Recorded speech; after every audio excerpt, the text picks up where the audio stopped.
Every offseason, we get a batch of intriguing names that come over from Japan, and this year is no different. So let's dig into 4 of the biggest names that could come over and impact MLB in 2026. We'll talk through their advanced data. Much of this info isn't public. We'll talk about some comps, what they have to offer. And the first name we're going to go deep on is one you may already know. It's Munetaka Murakami. He's primarily a third baseman with the Yakult Swallows, a lefty bat. He slashed 273, 379, 663 in 56 games. He ran into an oblique injury that cost him some time. He had an insane 2022 where he hit 56 home runs. But you're not here for the stuff you can easily look up. You're here for more advanced information. So let's dig into his batted ball profile first. Now, I'm going to compare his numbers in NPB to MLB averages. I understand that maybe is inherently incorrect, but I think the key in looking at all the data in this video is understanding that, yeah, it could change slightly when this guy comes over to Major League Baseball, but as long as it's directionally correct,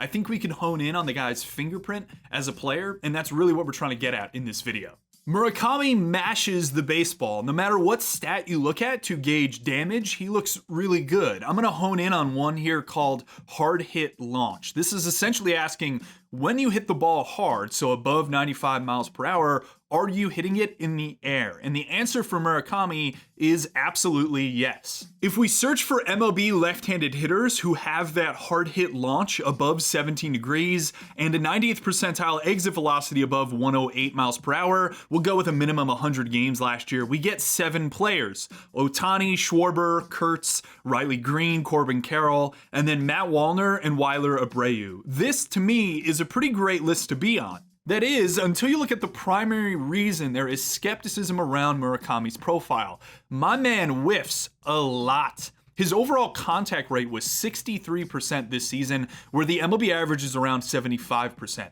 Murakami misses the baseball on about 37% of his swings, where the MLB average is more around like 1 in every 4 or 25%. And perhaps the most concerning, yes, I know there's more here, is that he whiffs at breaking balls around a 50% clip, where the MLB average is around 33%. Most of his underlying data looks pretty similar between 2024 and 2025, so I'm not totally buying the idea that the oblique injury that he kind of dealt with was impacting his performance in a way where we could kind of throw away the 2025 small sample information that we do have. The positive spin, however, is that when you hit the ball this hard at these kind of angles, you're generally going to make less contact. It kind of comes with the territory.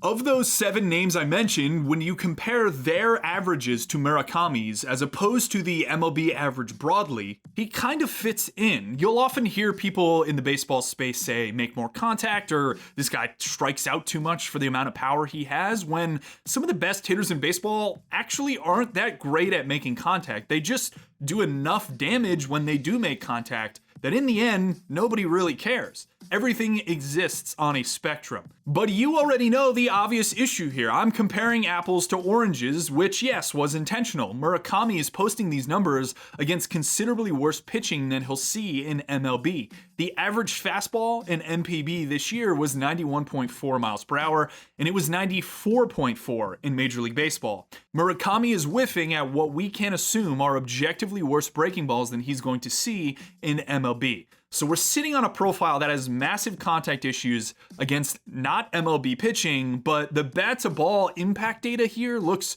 really amazing. So the team that signs Murakami has to have their hitting folks involved in some kind of change here, whether it's mechanically or something with his bat path, whatever it is. There has to be some theory as to why that hitting department thinks they can get his contact rate up. You also have to factor in the buy-in risk of Murakami himself coming to whatever MLB org he decides to sign with and believing what their staff's telling him. Now, we just saw Roki Sasaki come over to one of the best player development orgs in Major League Baseball in the Dodgers, and for the most part, reporting from Jeff Passan suggests that he didn't totally trust or listen to what the Dodgers wanted to do with him until about 6 or 7 months into his season, and since then it's trended up. So there are a lot of elements here that make me partially wary of Murakami becoming an upside stud player right off the bat. I think he's the epitome of a high risk, high reward profile. A lot of the contracts given to NPB position players that are more high profile like this have been in the $18 million average annual value area. Think of, say, Suzuki or Jung-Ho Lee. Both came over at similar ages too, around 25 years old, so I don't really see much of a reason to stray off that number, especially with the embedded contact risk that Murakami has. I think he's going to come in around 6 for 114 million, maybe 5 for 95 million, which is right in line with that 18 to 19 million dollar per year window. I project his line next year in MLB to be about 230, 320, 450 from a slash line perspective. 25 homers, and I wouldn't assume that he faces a ton of major league left-handed pitching. I think his comp off the bat is something like Matt Wallner, unless you can figure out the contact issue, in which case the average projection that I just gave is going to look very dumb. From a hitter, let's move to a pitcher on the market. His name is Tatsuya Imai. He's 27 years old. He's 5'11", a righty who just had a 1.92 ERA and 163 in a third innings with the Cebu Lions. He posted a 29.7% strikeout rate and a 7% walk rate. Really strong results overall. The defining feature of his mix is that he has a really low release height. He's down at about 5 feet on his four-seam fastball, which is lower than 96% of Major League Baseball right-handed pitchers in 2025. Now, I'm making a guess on his arm angle, but just from watching him, I think it's around 20 degrees, which again is super low. The average in MLB is right around 40 degrees. So he's a bit short, it's a low arm angle, low release, and he's also a really efficient spinner of the baseball, which helps us understand that his fastball shape is like kind of more okay. I think it's more based on the angle than the raw shape in terms of how it's had success, and also just his raw level of command. He averaged 95 miles per hour this most recent season with 13.5 inches vertical break, 14.7 inches horizontal break. The vertical approach angle on this pitch was around negative 4.2 degrees, which is flatter than average. I had one source tell me that when you height adjust his vertical approach angle, he's actually inside about the 98th percentile, so his ball approaches the zone flatter than nearly every other four-seam fastball. He just doesn't throw the pitch up a ton, which perhaps is a small adjustment that a team might make. The NPB ball is slightly smaller and tackier than the Major League Baseball, and as a result of that, when guys come over stateside, what happens is their movement profile in the NPB will contract slightly. So if you were to take a raw projection on like what do you think his shape will be in MLB, you have that complicating factor, and also the complicating factor that Jeff Passan reported Imai added a sinker this season, and from looking at his plot, I don't necessarily see a sinker in here. This could be because he's such an efficient spinner that the sinker isn't really separating from the four-seam fastball. So in projecting what the four-seam shape specifically will look like in MLB, I'm not 100% confident, but I could, in that average fastball shape I just gave you, be catching some of these sinkers such that maybe he gets more to like a 14-inch vertical break, 13-inch arm side movement profile, and the sinkers more, say, around 11 and 14. So there could be some variance in these shapes, but the reality is no matter where it is, I don't think it's going to end up plus or generate plus results. It's really all about the angle and the command that he has. The results on Imai's fastball were pretty good from a strike throwing standpoint. He sat around 70% strikes with around a 20% swing miss. 12% on his zone miss is pretty low. I know NPB hitters are more contact oriented than major league hitters, but looking back at my Hiroto Saiki and Kodai Senga videos, these guys usually don't pick up more whiff or zone whiff overall against MLB hitters when they come stateside. The intriguing part of his profile is really his slot mixed with his slider success and strike throwing. Imai's slider is actually a wrong way slider, so it averages arm side movement, which is really odd but connects back to the point that he turns over the ball and gets through it really well. He's a pronator, to use a modern biomechanics lingo that's been floating around the space for a bit. His slider averaged 86 miles per hour, 2 inches of vertical break, and 2 inches of arm side movement. The average slider has like 6 inches of glove side from his low of a slot, just for comparison. So it's an 8-inch swing moving to his arm side. But it got results: 47% whiff, 41% chase, 27% zone miss, and he threw it for strikes a bunch. This is a really good pitch from a performance standpoint. Stuff models aren't going to like it because of the arm side movement, so maybe it takes time for people to buy in until they see the results on field. Imai also has a splitter, potentially a pair of splitters, or maybe a splitter and a changeup. It seems like these NPB guys play with their shapes a ton. Shota Imanaga was throwing both a weird 3-finger changeup in his traditional split back in 2024. Otani threw a pair of splitters in the past as well. I'm going to combine the arm side off-speed pitches that Imai throws here and just say it was pretty good no matter what he was doing. Averaged 86 miles per hour, 5 inches of vertical break, 15 inches of arm side movement. He had 33% chase, 38% miss, and 42% zone. So definitely more of like a 2-strike chase pitch, but it generated strong results. The big question with Imai is whether his slider works in MLB in 2026 as well as it did in NPB. And the hesitancy here comes from the fact that there really isn't too much precedent of this arm side slider shape or wrong way slider shape working in the major leagues, such that stuff models just don't really love the shape. But perhaps his command is good enough that he buys some leniency on what his raw level of stuff is because he can locate the ball so well. If you look at his walk rates between 2022 and 2025, he's improved considerably. And even between 24 and 25, there was a considerable leap in command overall. So you kind of have to introspect on whether you truly believe that he reached an upper echelon of command now that I don't really care what the shape is because he's going to dot it every time he throws it. Jeff Passan mentioned a contract in the 6 years, $140 million area, so about a $23.3 million average annual valuation. It's a strong pitching class overall, but Imai is the youngest on the market. I'm going to guess that he gets juiced a little more than this and gets somewhere around 6 for $150 million.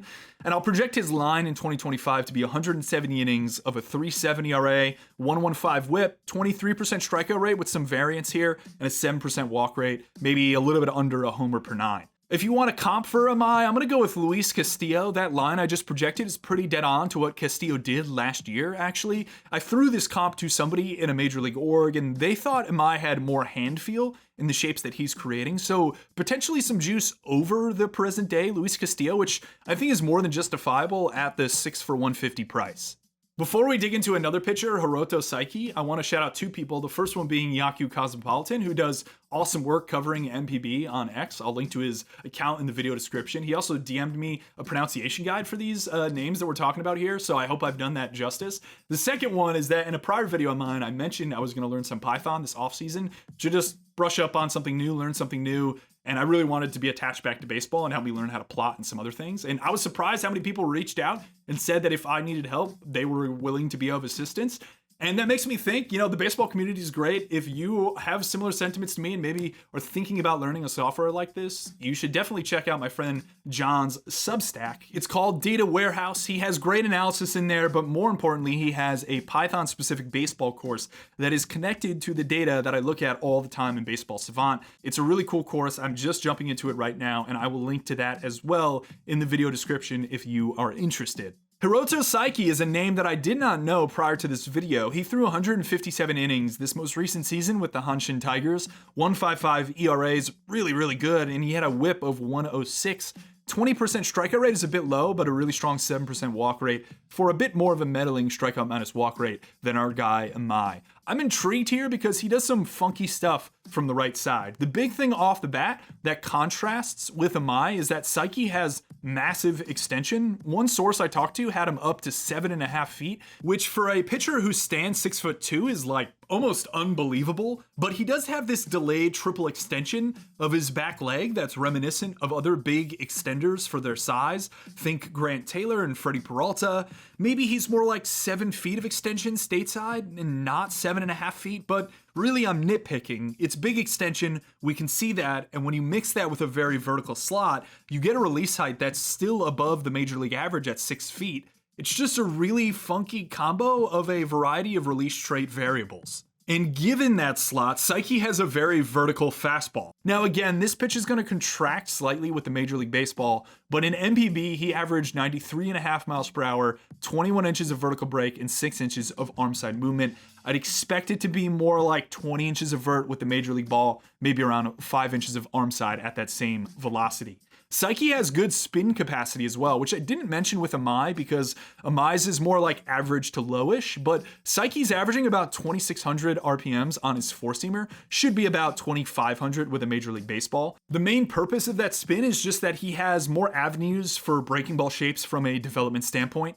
He had big strikes on his fastball as well, up around 70%. His zone was 54%. The swing miss was pretty low at 17%, and he had similar zone miss to Imai at 12%, which isn't totally encouraging to me. He also throws a slider and a splitter too. The slider's 83 miles per hour, 3 inches of vertical break, 4 inches of glove side movement. So it's kind of a tighter shape, not a pure bullet, and not a wrong way slider like Imai. And the results were not particularly great on it. He was in the zone a lot with the pitch, which is good, but it didn't really generate miss at 22%. He didn't miss bats in the zone. He didn't generate a chase on it either. At first glance to me, he's a pretty clear slider tweak candidate. What I mean by that is that an MLB org might break him into a pair of shapes as opposed to keeping the existing slider shape he throws. Maybe they move him to a cutter shape and cue velo on it. See if you could get it to like 8 inches of vertical break, 0 inches horizontal, around 88 miles per hour, which would be a below average cutter, but might work off his slot. And then maybe you add one with more depth at the same 83, 84 miles per hour or around that area. His splitter is 86.5 miles per hour, 10 inches of vertical break, 4 inches of arm side movement. Again, because of his slot, this is a pretty vertical pitch. It's very different than a lot of splitters, which move a lot more arm side. The theme with Saiki is that the raw tools are there. His spin capacity is good. The fastball shape's fun. He's not stock at all from a release traits perspective, which I do think some teams really care about. It's just he wasn't really able to put away hitters. He didn't really have that high of a strikeout rate. So you're kind of hunting for the swing and miss here, and I wonder whether that comes back to the breaking ball shape. He's more of a project to me, but within that project, I do think there's a bit of upside. He also improved year over year. His velocity went up a tick. It seemed like his breaking ball actually got sharper, more drop at higher velocity in 2025 compared to 2024, and most of his strike throwing stuck as well. Now, he's not Jonah Tong. Tong's results are insane, and his velocity is much greater, but I think structurally there are some similarities. Big vertical fastball, the best secondary is an arm side pitch. They're both right-handed. They both need breaking ball development. Spin capacity means for Saiki, there probably are a variety of roads to go down, as I mentioned. Maybe someone like Tobias Myers is a decent comp, and he has the 2 breaking balls that I kind of envision for Saiki. Landon Knack has some more outlier shapes and better spin capacity than Myers. Maybe he's roughly in the area as well. The line here for 2026 is tough to project just because there's so much variance in what path a team can take with his development and how quickly they want to go down certain roads. If a team is aggressive with the expansion of his mix and he starts, I think he could be around 140 innings pitch guy. I'll go somewhat lukewarm for next year though, maybe like a 4.3 ERA, 1.25 whip. We'll keep him around a 20% strikeout rate, basically saying that the adjustments he makes sustains his NPB K rate, and we'll say he holds the command around 7% on the walk rate and gives up a homer per 9. Shota Imanaga got a 4-year, $53 million contract. He was a bit older. There was a lot of options baked into it, which the Cubs are going to run into this offseason as to whether they want to exercise. Saiki's going to be 27 next year, so he's slightly younger. And I think that $16 million AAV makes a bit of sense to me for how young he'll be relative to the pitching class overall. So as a result of that, I'll put him around like $16 million a year or so. And we'll say it's 4 years, so it takes him through that age 31 season. So 4 for $64 million is what I think he'll get. As to what he ends up getting, that remains to be seen. Kazuma Okamoto is our last name to review, and he might be better than Murakami. Now, he's a lot older at 29, so I think the market will be less intrigued here from a monetary standpoint than they will be with Murakami, who you can envision some upside with given the age and underlying data, even if he makes very little contact. Okamoto, however, is more like a true plug-and-play kind of bat. He played third and first with the Yomiuri Giants, who, if they actually post him, would be monumental given they have a long-standing policy of not posting players. Shout out to Yakult Cosmopolitan for that nugget. Okamoto would actually be their first position player posted in franchise history. He played only 69 games this most recent season, 327, 416, 598 slash with 15 homers in about 69 games after missing a few months due to a freak collision at first base that injured his elbow. His average exit velocity is a tick above the major league average, but he doesn't have a ball hit over 111 miles per hour, which is kind of an arbitrary threshold to look at for above average power. But he does lift his hard hit balls at an average rate, which is super important for actualizing power. And the massive contrast with Murakami here is that his discipline looks really solid. You can infer this by matching his 11% K rate with his 11% walk rate over an MPB in 2025, but his zone miss is an insanely low 10%. 25% is the major league average, and he makes a lot of contact too, 80%, slightly above that 75% major league average. He's hammered breaking pitches. He's not swung through them. I've seen some nuggets that he's good against velocity. He just hasn't really seen a lot of velocity, so I'm not going to put those numbers up and assume that he'll crush pitches 95 plus when he's never really seen them. Again, we can roughly apply our idea that MPB pitching isn't as good, so he will be challenged. Now, this wasn't good for Murakami because he goes from being like a below average contact guy to maybe really below average, but for Okamoto, he has enough buffer here where even if he falls off, he lands in kind of an interesting group of hitters. If we assume his batted ball profile sticks, so he ends up about average in terms of how hard he hits the ball and the damage he creates, and he becomes maybe better than average from a zone miss standpoint with strong contact, the 4 right-handed bats that comp to him from 2025 data are Gabriel Moreno, Gleyber Torres, Jonathan India, and Paul Goldschmidt. Kind of an interesting group here. I think Okamoto is more Torres and Moreno with potentially a bit more juice overall in terms of his power potential rather than like Jonathan India or present day Paul Goldschmidt. And he's regarded as a better third base, first base defender than Murakami as well, which maybe pushes up his value a bit. So my guess would be, the Gleyber Torres-like hitter. I think that is generally in the realm of possibility with some added thump for extra pop. That would make his line something like 270, 350, 420. Let's say 20 homers, maybe around like a 115 WRC plus kind of player. I think that nets out pretty positively. The projection on his defense maybe sways some of the value. I think his contract projection is a little bit difficult given the age, but we'll say he's right around that same pocket of about $15 million AAV. So maybe he's like a 5 for 75 guy or a 4 for 60 guy. Again, maybe some embedded opt-outs, but he's a really interesting player, very much more plug and play to me, where he can make an impact right off the bat. I just think the upside's maybe partially capped, whereas Murakami, if someone could figure out the contact issues, is really looking at like a premier power hitter in Major League Baseball overall, even if he continues to struggle, Murakami does against left-handed pitching. Fun video. I feel like I do this every offseason. This one, I definitely got a bit deeper. I went a bit longer, but I thought these names deserved their own deep dive as opposed to just focusing in on one guy. Again, I'll say I'm not entirely sure if all these guys are going to be posted. It seems like it's trending that way for Okamoto, Murakami, and for Imai as well. I think Saiki is the one that I'm not entirely sure on, but it'd be great if all 4 of these guys go over. We'll see how accurate my projections are. I don't have team guesses here because that would just be pure speculation. I really have no idea, so I would just check out on other reporting for nuggets around that. I wouldn't be surprised if, again, it seems like the NPB is the Dodgers AAA team, or quad A team, whatever you want to call it. So Imai feels like a Dodger. Murakami and Okamoto do feel like New York kind of players, although maybe a guy like Okamoto's a little bit redundant with like a Mark Vientos. So a lot of avenues you could go down, but I'm fascinated to see where these guys end up. Again, shout out to everybody who helped out with this video. Thanks for watching, as always.